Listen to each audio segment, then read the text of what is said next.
You know, it's the holidays right now. This is traditionally a great time for moviegoers. You know, all the good movies are being rolled out, the big blockbusters. Problem is, hard to know which films to go see. And these days, a movie ticket, that's pretty expensive. You want to make an informed decision. That's why tonight it's time for another edition of Conan on the Aisle. I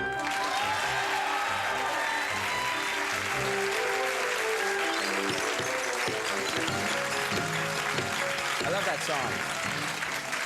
Okay, our first feature is The Matrix Revolutions.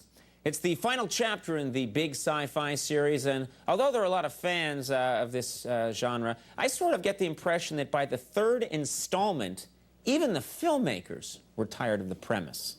They were so jaded about the whole storyline and everything. Just look at the final showdown in this scene between Neo and Agent Smith. You can tell these filmmakers just, I don't know, it just isn't the same. It's kind of sad. Mr. Anderson, welcome back. We missed you. It ends tonight. I know it does. I've seen it. That's why the rest of me is just going to enjoy the show, because we already know that I'm the one that beats you.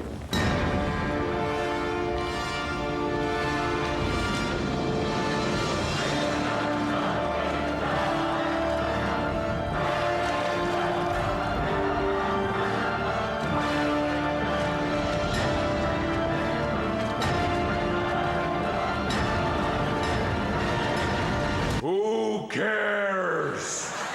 Please clean up your trash as you leave the theater. Disappointed. That was not right.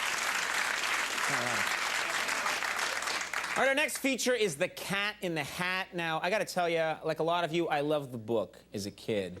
But turning a short children's book into a full-length movie always seemed like kind of a bad idea to me. Sure enough, watching this movie in the theater, I often felt that the makers of the film were just padding it out to make it try and last longer.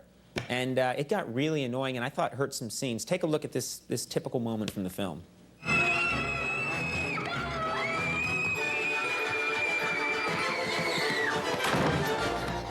That was a giant cat. But that's impossible, isn't it? It's entirely impossible.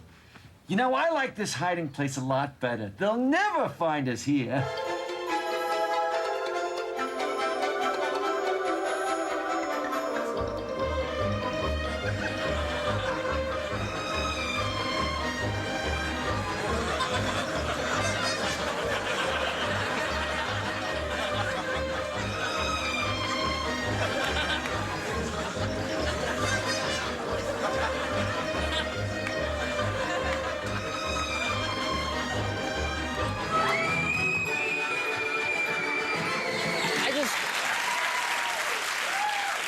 That's one of the shortest scenes in the movie, too. All right, our next feature is The Last Samurai. Now, this movie stars Tom Cruise as a Civil War veteran who teaches the Japanese army about modern warfare. Now, as always, Tom Cruise is great, but it seems like he may have had some problems dealing with one of the child actors. There just wasn't a good chemistry between Cruise and the child actor. Take a look. 父上が戦で死ぬのは名誉だと言ったよ。彼はそう信じていた。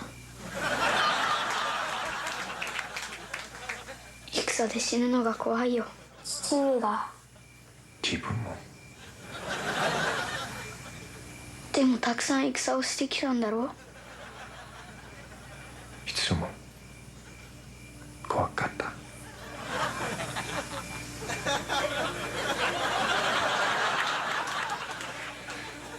行かないで。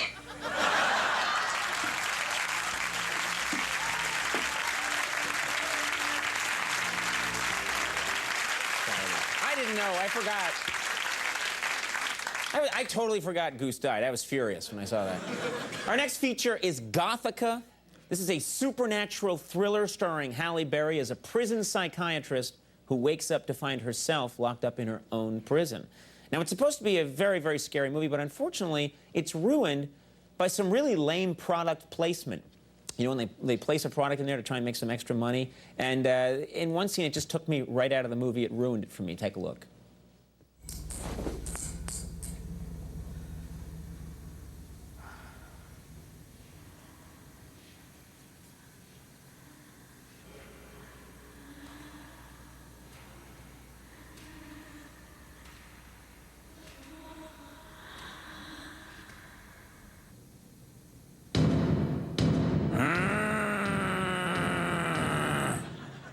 Halle Berry. Frankenberry.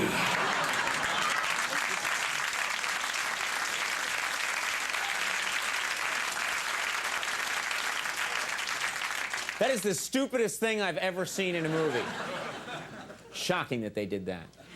Okay, our last feature is Master and Commander, The Far Side of the World. It's a big-budget nautical epic that centers around Captain Jack Aubrey, played by Russell Crowe, as he helms his British warship in pursuit of a superior French ship. Now, the film is based on the novels of British author-historian Patrick O'Brian. Now, while O'Brian's novels are historically accurate, the same cannot be said of this film, and this is too bad.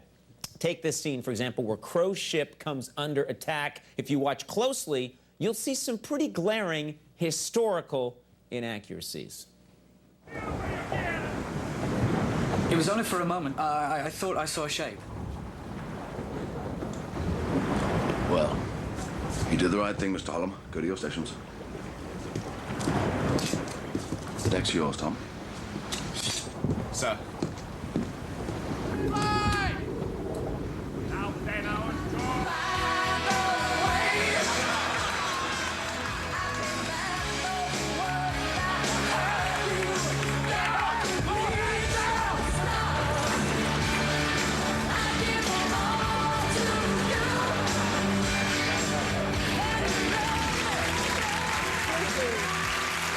Forgot about that song.